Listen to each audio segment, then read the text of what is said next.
Share saya pakai atau saya buka Bapak Ibu? Buka. Bismillah. Bismillahirrahmanirrahim. Assalamualaikum warahmatullahi wabarakatuh. Alhamdulillahi rabbil alamin. وبه نستعين على أمور الدنيا والدين أشهد أن لا إله إلا الله وأشهد أن سيدنا وحبيبنا محمدا عبده ورسوله لا نبي بعده قال الله سبحانه وتعالى يا أيها الذين آمنوا اتقوا الله حق تقاته ولا تموتن إلا وأنتم مسلمون وقال يا أيها الناس اتقوا ربكم الذي خلقكم من نفس واحدة وخلق منها زوجها وبث منهما رجالا كثيرا ونساء واتقوا الله الذي تساءلون به والأرحام إن الله كان عليكم رقيبا وقال يا أيها الذين آمنوا اتقوا الله وقولوا قولا سديدا يصلح لكم أعمالكم ويغفر لكم ذنوبكم ومن يطع الله ورسوله فقد فاز فوزا عظيما اللهم ارحمنا بالقرآن وصدق الله العظيم وقال النبي صلى الله عليه وسلم ألا فإني قد جئتكم بها بيضاء نقية ليلها كنهارها لا يزيغ عنها بعد ذلك إلى هالك أما بعد معاشر المؤمنين والمؤمنات مسلمين والمسلمات أرشدني وأكرمني وإياكم الله. Segala pujian dan syukur hanyalah untuk Allah Subhanahu wa ta'ala.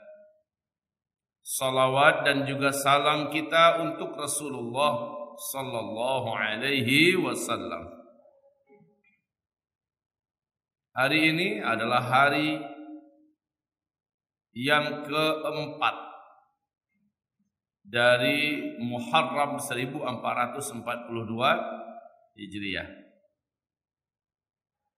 Kita sedang dimintakan tema persatuan umat di akhir zaman. Untuk apa umat ini bersatu? Kenapa kita harus bersatu? Ibarat Allah yang kami muliakan, persatuan seperti apa yang dimaksud?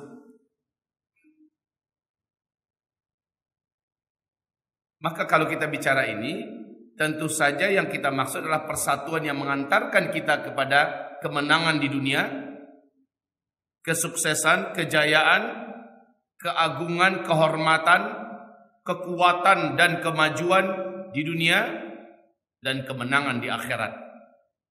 Kalau kemenangan di akhirat kita sudah paham, qad aflahal mu'minun, orang-orang yang menang dan paling beruntung itu hanyalah orang-orang beriman. Kenapa? Di akhirat, ulaika humul warithun alladzina yarithunal firdausa hum fiha khalidun. Di akhirat mereka akan menjadi penghuni-penghuni surga Firdaus dan di dalamnya mereka kekal selama-lamanya. Kemenangan ini di akhirat.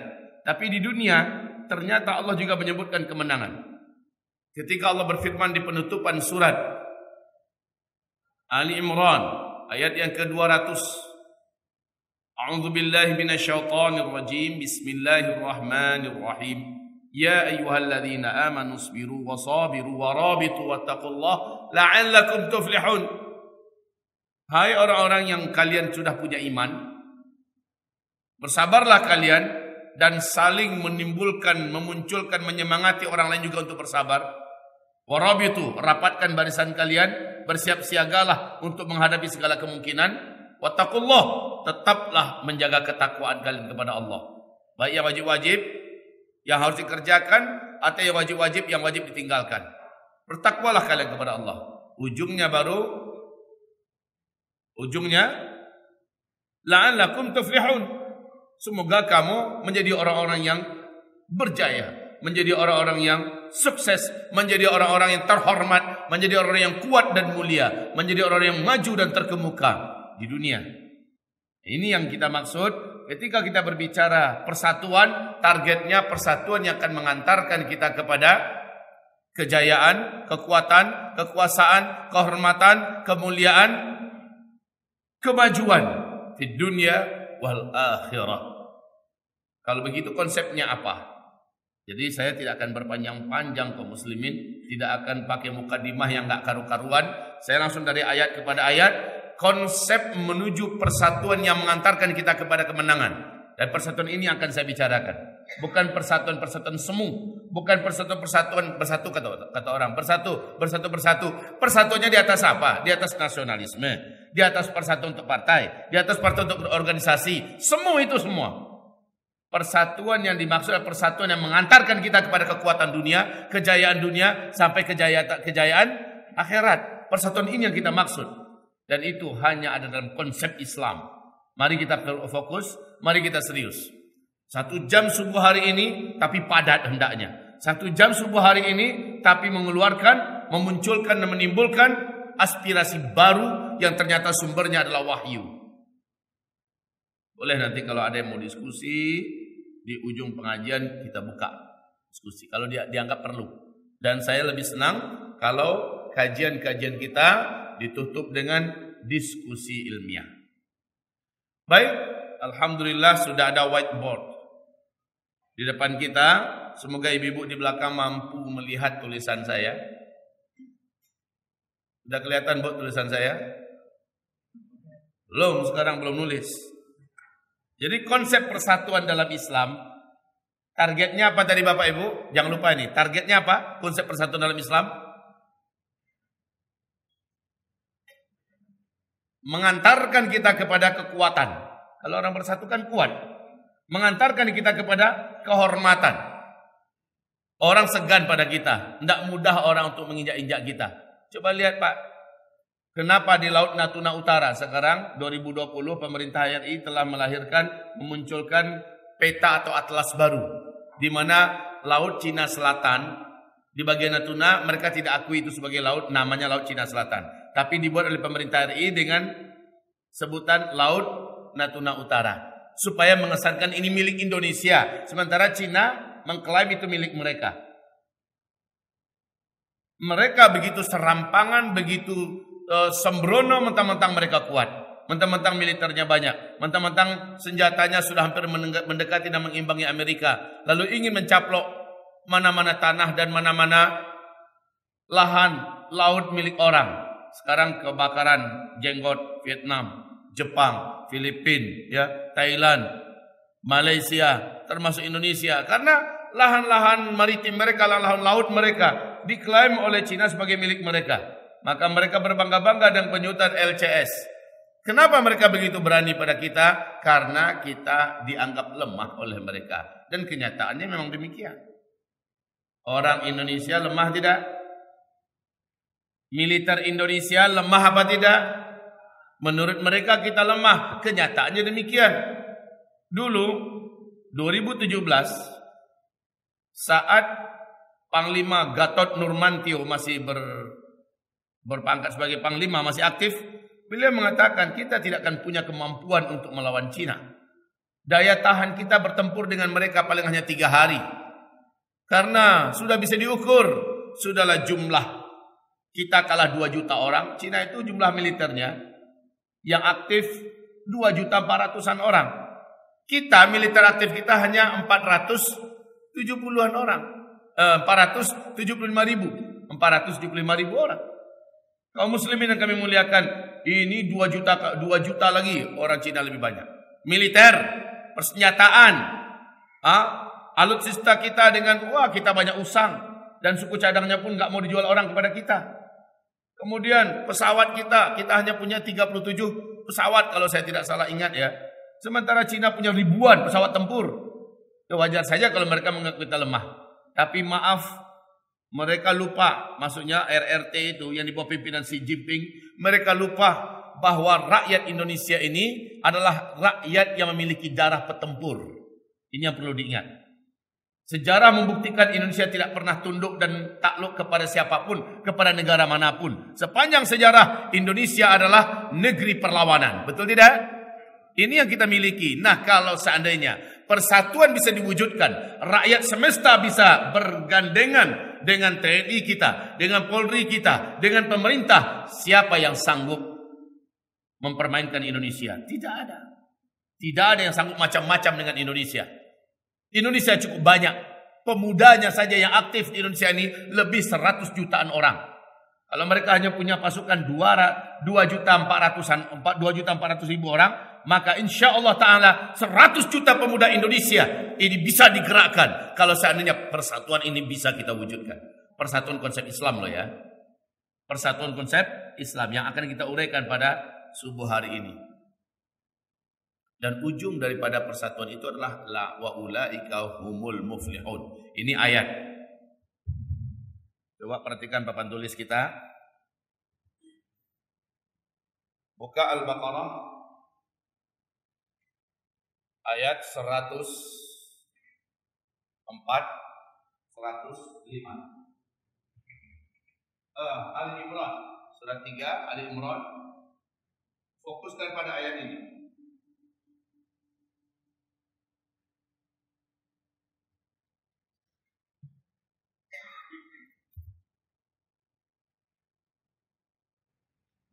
وَلْتَكُنْ مِنْكُمْ أُمَّةٌ يَدْعُونَ إِلَى الْخَيْرِ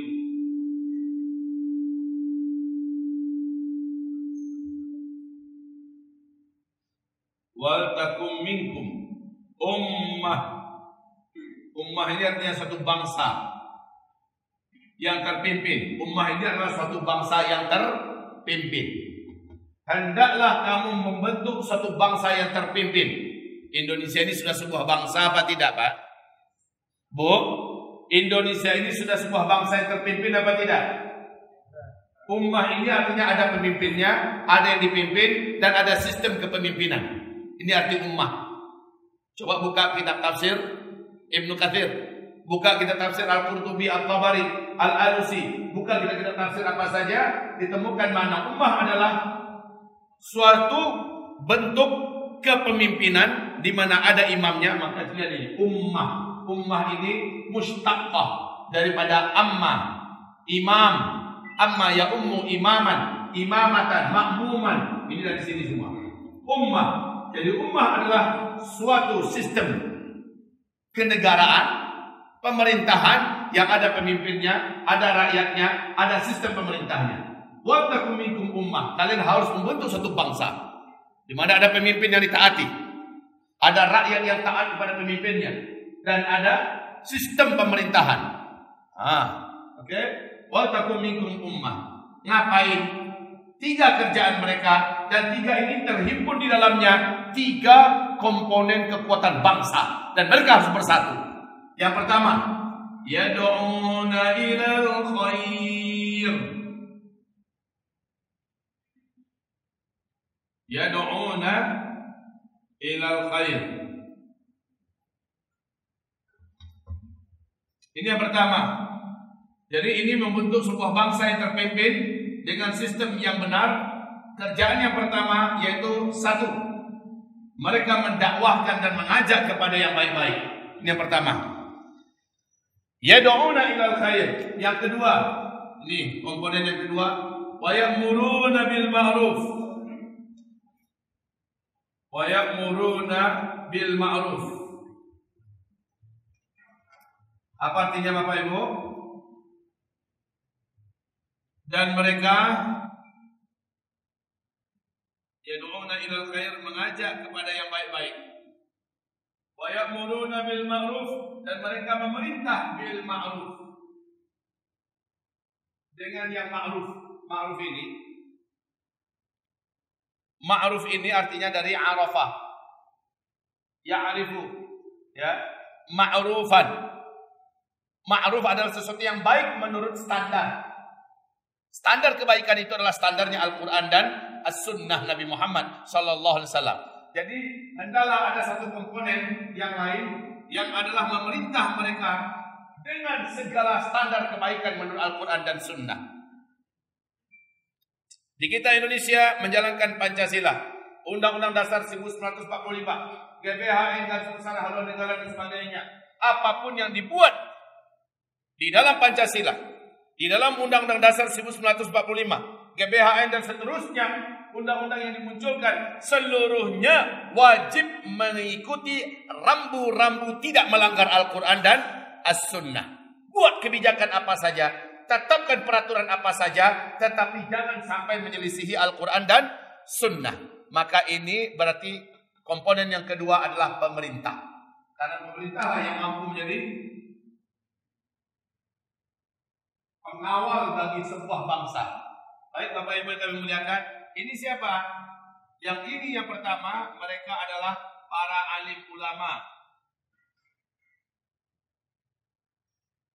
MUI, Majelis Ulama Indonesia, Dewan Dakwah Islamiyah Indonesia, ormas-ormas Islam seperti Muhammadiyah, NU, Jamaah Tabligh dan lain-lainnya, ormas Islam, ya. Dan ini ponpes, pondok-pondok pesantren, ada kiai-kiai di dalamnya, ponpes, ya. Ini mereka bergerak supaya yad'una ilal khair. Para ulama yang terhimpun di Majelis Ulama Indonesia atau yang tidak terhimpun di dalamnya, Dewan Dakwah Islam Indonesia, ormas Islam sekelas Muhammadiyah, Nahdlatul Ulama, sekelas Jamaatul Tabligh, Al-Irsyad, Wahdah Islamiyah dan lain-lain, banyak nih di Indonesia dari ahli sunnah wal jamaah. Oke, pondok-pondok pesantren ini yad'una ilal khair. Tokoh-tokoh umat yang arif bijaksana, yang kuat agamanya, jadi tokoh-tokoh umat. Ini dia terhimpun dalam yad'una ilal khair. Tokoh-tokoh umat yang arif bijaksana.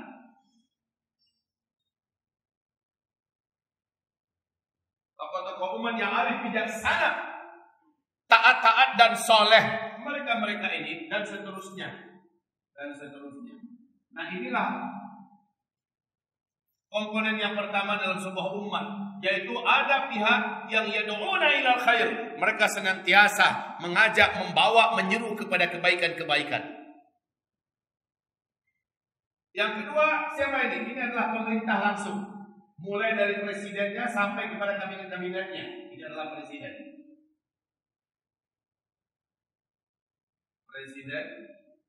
dan kabinet-kabinetnya serta jajarannya sampai ke daerah-daerah dan jajaran pemerintahan sampai ke daerah-daerah, ya.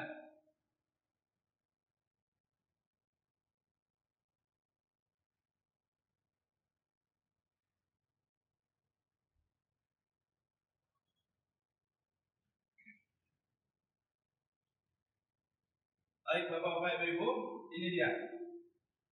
Wa ya'muruna bil ma'ruf. Tapi ingat, pemerintah ini jangan sampai ada undang-undang yang mereka buat.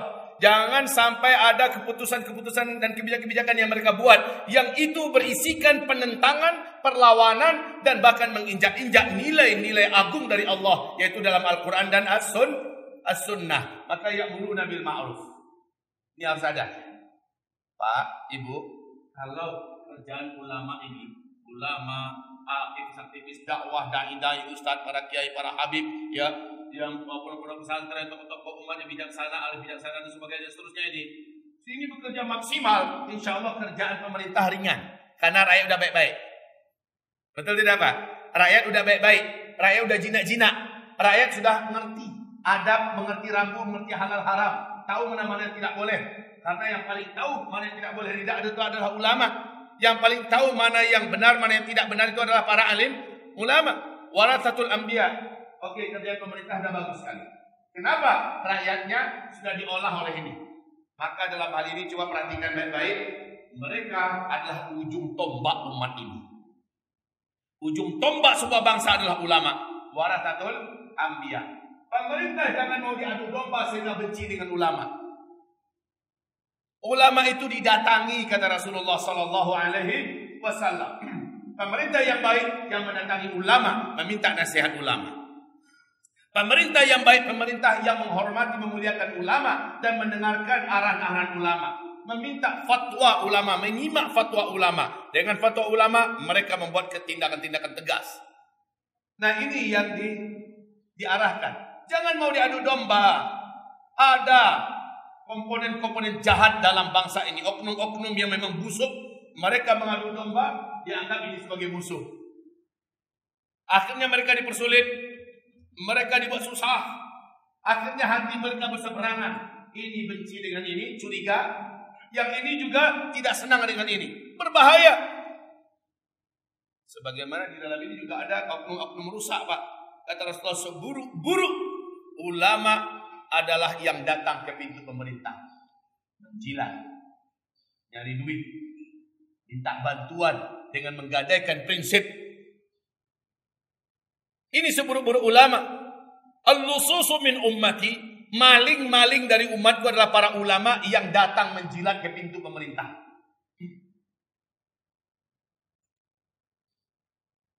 Sebaik-baik ulama, sebaik-baik pemerintah adalah yang mendatangi pintu-pintu ulama untuk mendengarkan nasihatnya, minta petunjuk dan meminta pedoman serta fatwa darinya.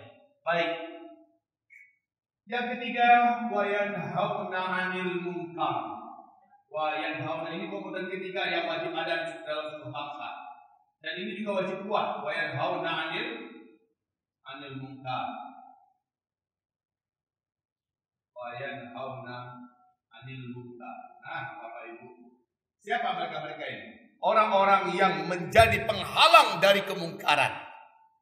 Mungkar itu adalah segala sesuatu perbuatan yang menentang Allah dan Rasulnya. Ini mungkar.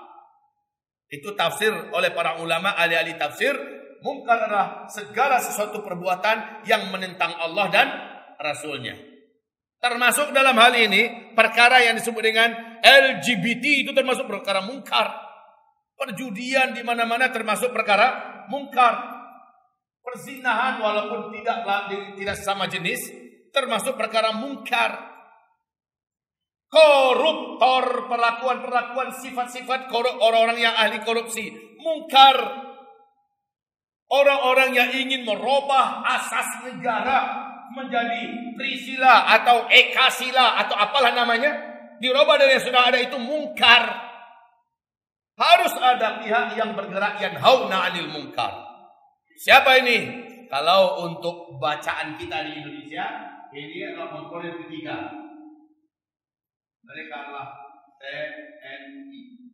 Mereka adalah Polri. Mereka adalah laskar bentukan umat yang bersinergi dengan yang di atas. Laskar umat, baik dimiliki oleh partai, baik dimiliki oleh organisasi dakwah, baik dimiliki oleh pondok pesantren dan sebagainya. TNI, Polri, laskar dari keumatan. Mereka ini adalah yanhauna 'anil munkar. 3 komponen ini kaum muslimin, mulai dari yang ini, bila mereka bisa bersatu, Masya Allah, jadi 3 tungku sajarangan. Ya, seperti tripod ini. Coba lihat tripod, ada berapa kakinya? Kalau kakinya cuma 2, bisa berdiri tidak? Tidak akan. Kalau kakinya 3 macam ini sekarang, lihat tripod-tripod yang ada ya. Bisa menopang sesuatu di atasnya. Harganya mahal ini, harga yang di atasnya. Lebih mahal daripada tripod. Tetapi kaum muslimin, persatuan yang diminta itu adalah persatuan 3 komponen ini.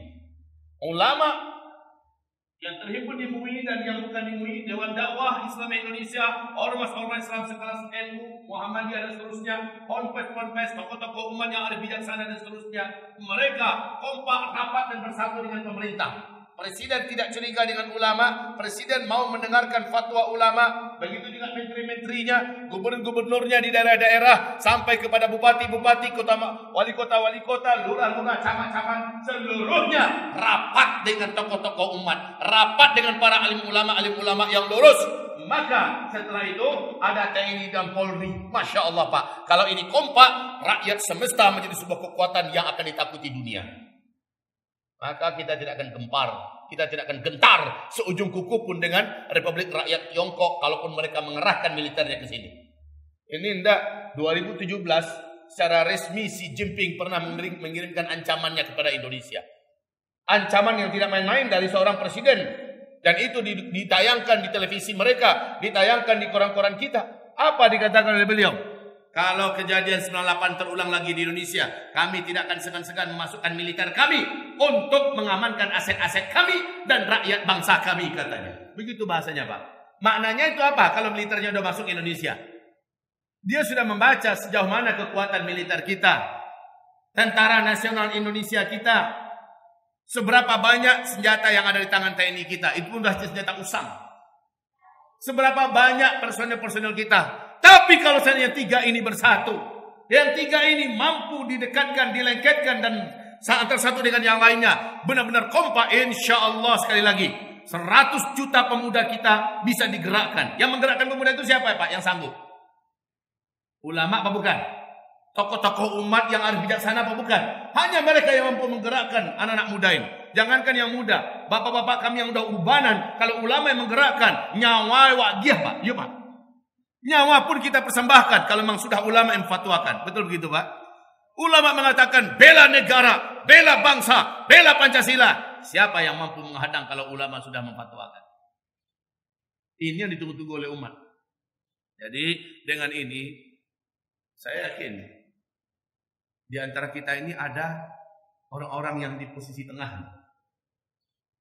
Ada yang PNS, ada yang punya posisi tertentu di dewan mungkin ya, ada juga yang mungkin sebagai ya orang-orang yang kerja di kantor-kantor pemerintahan sebagainya. Sampaikan, inilah persatuan yang diinginkan itu. Bersatunya komponen yad'una ilal khair dengan komponen wa ya'muruna bil ma'ruf dan komponen wa yanhauna 'anil munkar. Apa yang terjadi? Lihat di ujung ayat. Lihat di ujung ayat. Apa lanjutan ayatnya? Enggak ada yang buka Quran nih. Wa ulaika humul. Inilah dia kajian kita tadi. Wa ulaika humul muflihun. Mereka itulah orang-orang yang pasti akan mendapatkan kemenangan. Menang kita. Kalau harus perang kita pasti menang. Enggak pun perang, kita akan menjadi negara yang kuat, negara yang terhormat, negara yang maju dan jaya. Nah ini dia. Wa ulaika humul muflihun. Mereka lah orang yang pasti menang. Kalau tiga komponen ini sudah rapat dan bersatu, tidak mau diadu domba, kita akan menjadi negara yang sangat kuat Pak. Indonesia bukan hanya saja menjadi macan Asia, bisa jadi Indonesia menggantikan posisi Amerika di masa yang akan datang. Siapa yang mengatakan ini tidak bisa?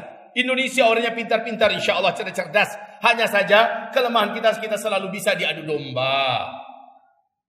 Ulama dijadikan sebagai musuh bersama oleh beberapa setan-setan dalam oknum-oknum setan dalam pemerintahan.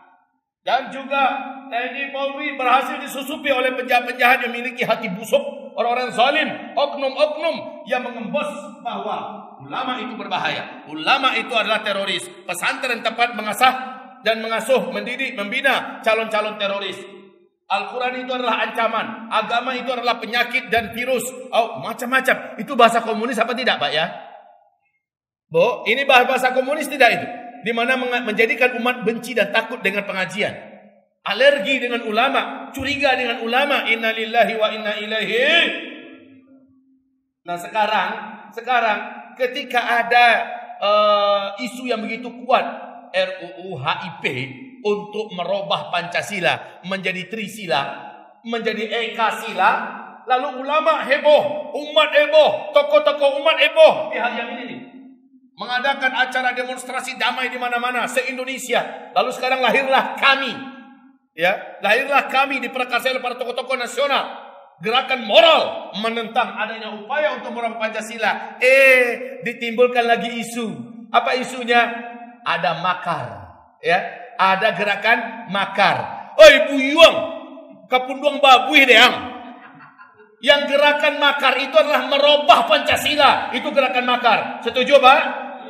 Itu yang gerakan makar. Merubah Pancasila. Mengobrak-abrik, mengamandemen Undang-Undang Dasar 1945. Itu gerakan makar. Lah kita ingin mempertahankan Pancasila. Menurut kita Pancasila sudah final. Benar demikian? Benar demikian? Sudah selesai. Yang makar itu siapa? Kita robah sekarang. Redaksi bahasa yang mereka sebarkan kita robah.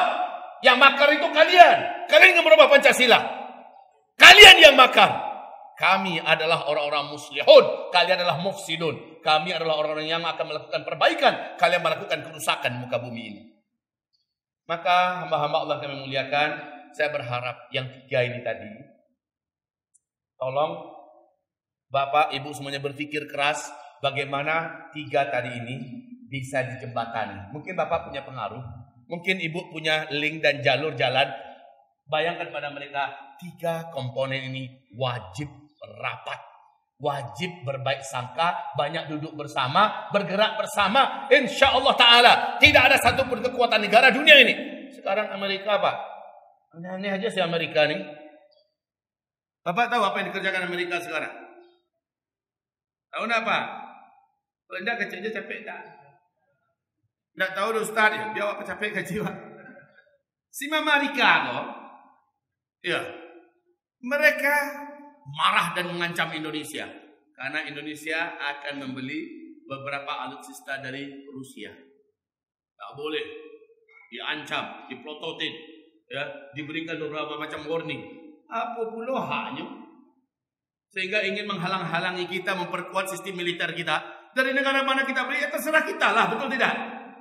Prabowo menganggarkan dana beli alutsista dari negara Rusia, memarah Amerika, mengancam dan memberikan. Ini kenapa dia mengancam kita, Pak? Karena dianggapnya kita masih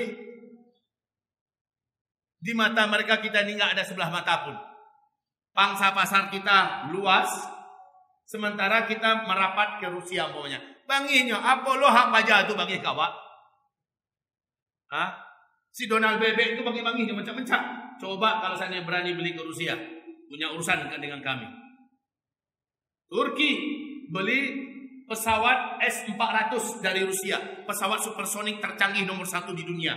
Langsung Amerika Serikat membatalkan pesawat F-35 yang sudah kontrak untuk dibeli dari Amerika. Tidak jadi itu.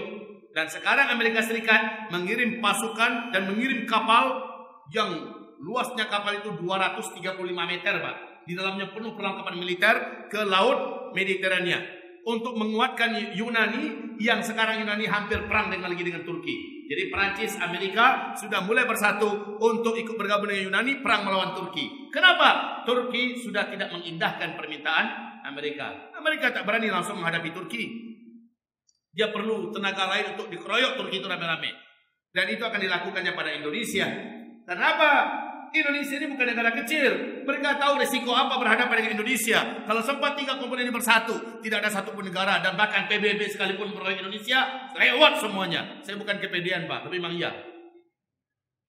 Lewat semuanya. Kalau seandainya 3 komponen ini bersatu, maka demi Allah tidak ada satupun kekuatan di bumi ini yang bisa mengguncang Indonesia. Dan yang paling penting, Allah Rabbul Alamin ma'ana. Allah sang pencipta alam semesta akan bersama dengan kita. Bukankah Allah yang Rasulullah bersabda, yadullah ma'al jamaah.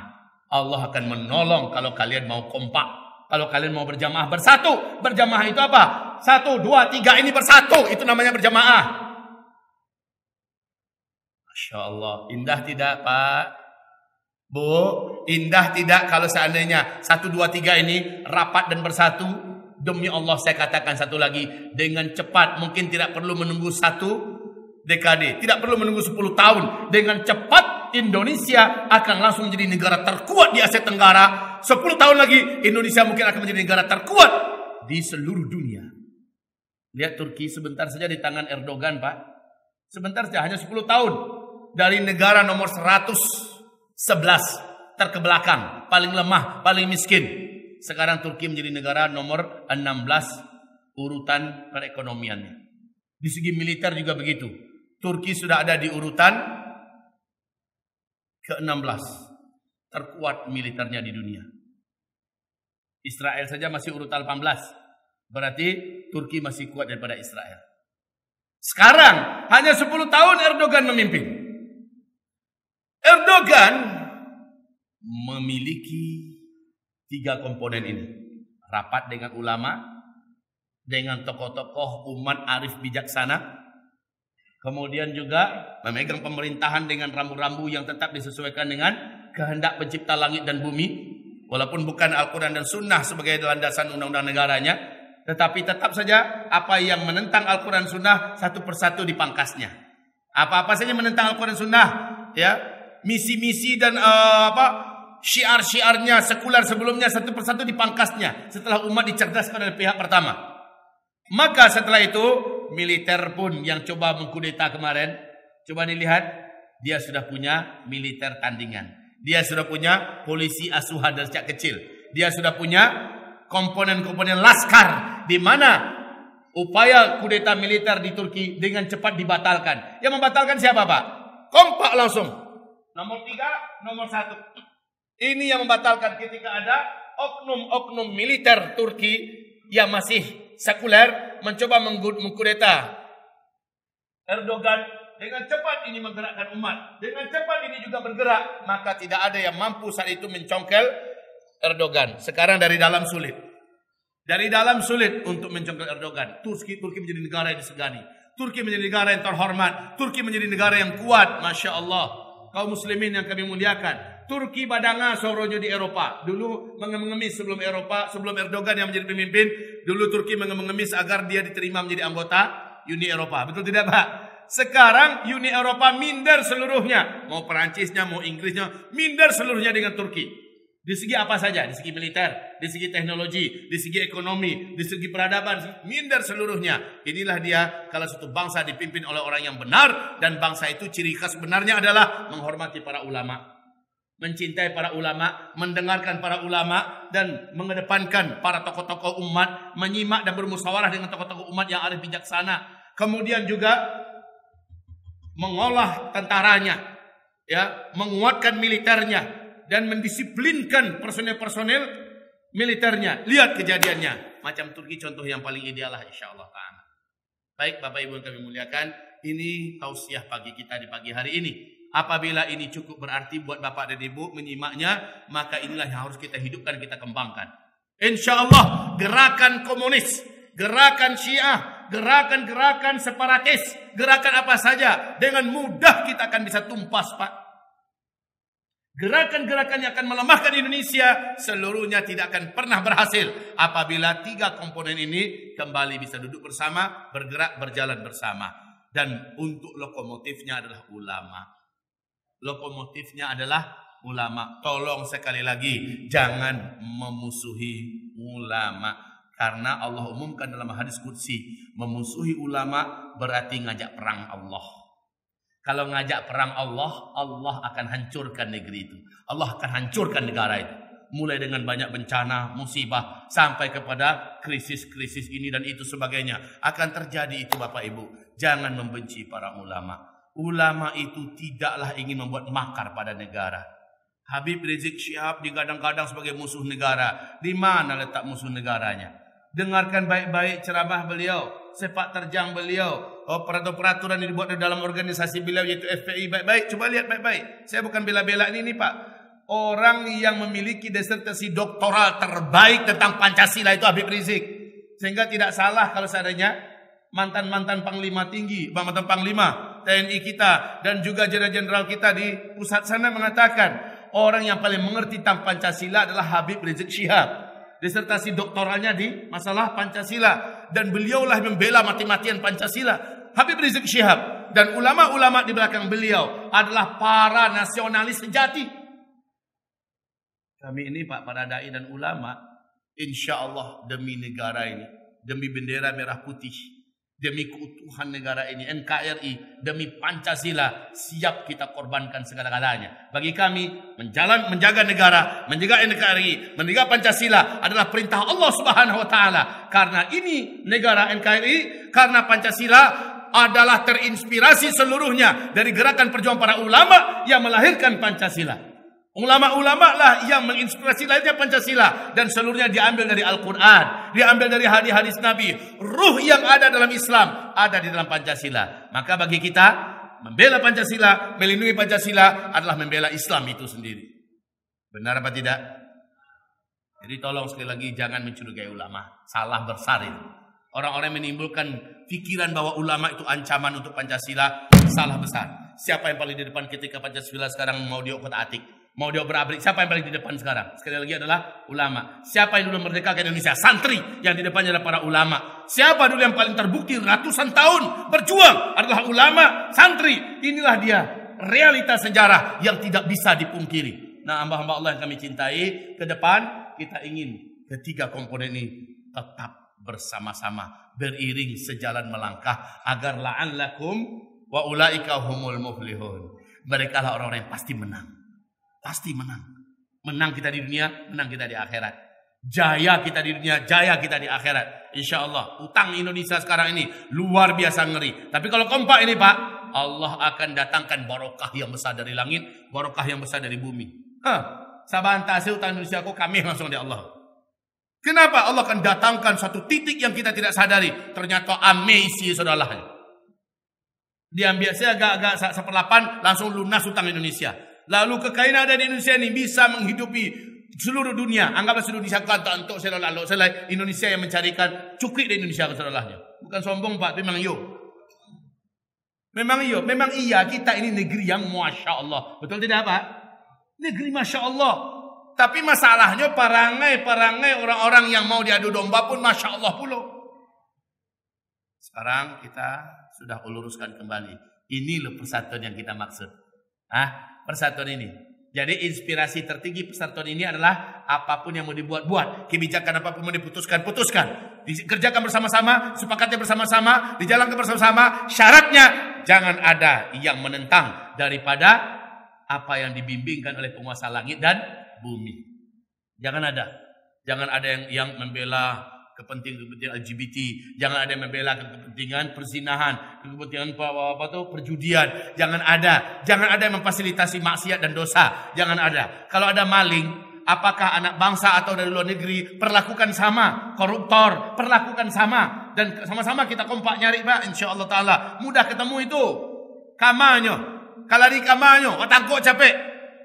Kalau negara sudah kompak dengan ulama, rakyat hatinya sudah nyangkut pada pemerintah. Kalau TNI sudah yakin dengan ulama dan yakin dengan pemerintah, pemerintah dekat dengan militernya juga, sudahlah. Sekali lagi, wa ulaika humul muflihun. Tapi kalau diadu domba, maaf. Diadu domba kita mau, kita setuju, kita sepakat, lalu kita kelahi sama kita. Orang musuh akan tepuk tangan. Matilah kalian, mampu kalian. Kok bisa saling berbunuh-bunuhan sesama anak bangsa ini? Allah. Na'udzubika ya Allah, na'udzubika ya Allah, na'udzubika ya Allah.